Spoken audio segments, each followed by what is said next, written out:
The In-Depth now we learn this afternoon from the Church of Jesus Christ of Latter-day Saints.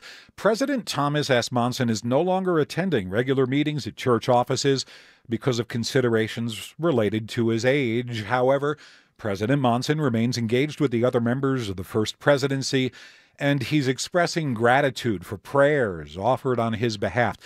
KSL religion specialist Carole Mikita is with me live now in the studio. Thanks for taking the time. I know you're busy today with this. Thank you very much for having me. In the functional sense, what does this announcement this afternoon mean for the leadership of the church?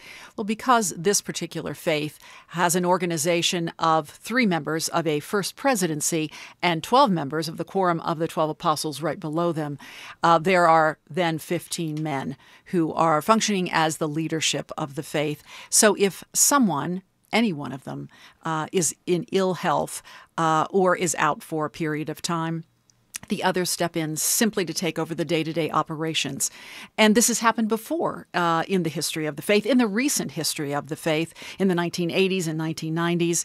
So it's not something that is unusual, but I think church members last seeing President Monson in April conference noticed that he was physically weaker and that his voice wasn't as strong as it has been in the past. And after his hospitalization a few days after that, this is not undoubtedly a surprise to most people. So it's not an unfamiliar situation, and it's not a cause for an alarm within the church itself. That is, I think, why the reason for the announcement. People are probably aware that he is not being seen, that he's not coming into the office, and perhaps there are people wondering about that. So it was a moment to explain and say, we are seeing him, church leadership is seeing him and conversing with him. He's just not strong enough to come to the office. So they wanted to address it, but President Monson has long been private about his health, hasn't he? Well, he has. He's much more private than some of the other church leaders in the past. In 2013, however, he made the statement, age eventually takes its toll on all of us. So he knew after 5 years as president of the church, and let's not forget, the man has been for decades a church leader, becoming an apostle when he was 36 years old. He is 89 years old.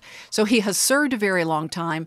It's exhausting, needless to say. Thanks for the explanation. Carole Mikita, you're going to be on KSL TV 5 tonight. News at 5 and 6. I'll see you then. Okay, thanks so much. KSL News Time, 4:50. You've been listening to The In-Depth.